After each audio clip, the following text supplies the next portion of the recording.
Hi, everybody. This is Michael Miles in Chicago at stage at the Old Town School of Folk Music, and I have a few different instruments to share today. And this one is probably the grandest of them all. This is called a Hajuj. It was built in Morocco by a man named Zine Abedin, and it is kind of a grand elder of the banjo. It is a drum with strings. This is a big wooden box here with a leather top, and I'll show you the back. It's carved wood. It's beautiful carved wood.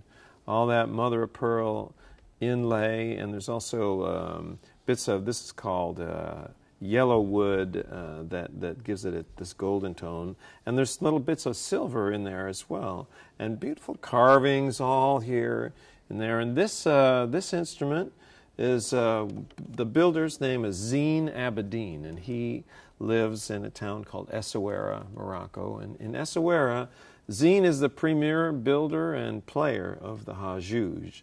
And the Hajuj has three strings, and the strings are tuned. Here's a root, here's an octave above it, here's a fourth above the root, and that's how. Sometimes people ask about the five-string banjo. Why does it have why does the string only go part way up the neck? Well, before there were tuning mechanisms, the way you held strings on was with straps. Look at this. So you want a string of a different pitch, you have a string of a different length. And for example, the one that's an octave above the root, it ends right there. It only goes halfway up. And you can also see this beautiful silver inlay here. This neck's perfectly round. And the strings are made of camel hair. And the music that's generally played on this is called Gnawa music. Gnawa, G-N-A-W-A, Gnawa music, which is a traditional music of the Berber culture, and it's sacred music. It's secular sacred, but sacred nonetheless. And so it's only played in certain circumstances and in certain ways. And I feel very honored to have this. This was built and sent to me because I had the opportunity to meet with Zine Abedin in Morocco, and he sang and he played for me, and he let me play his instrument, and he sent this along, and he also sent a note that said, this bridge is very special bridge, and I'll hold that up a little bit so you can see it, because the bridge was carved not by Zine Abedin, but by Zine Abedin's father in southern Morocco. And so this instrument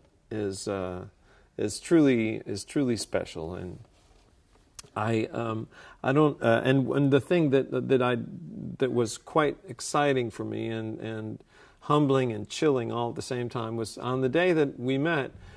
I watched Zine Abedin play, and what he played was sometimes his right-hand style is like the clawhammer banjo style that I play. And I taught myself to play the banjo here in Chicago. And here I go to Morocco, and I'm looking at Zine Abedin play, and sure enough, his right hand looks exactly like my right hand. And I'm seeing the ancient past and the present, and it was a chilling moment for me to see that. And then when he gestured for me to play and could see that I could play, it was peculiar from a completely different point of view, because here's a guy, a white guy from Chicago, who picks up the ancient Hajuj and can make a sound on it that sounds nowhere near like what he plays, but legitimate nonetheless. And so I approach this with great humility and honor, and I'll play a little bit that sounds like this.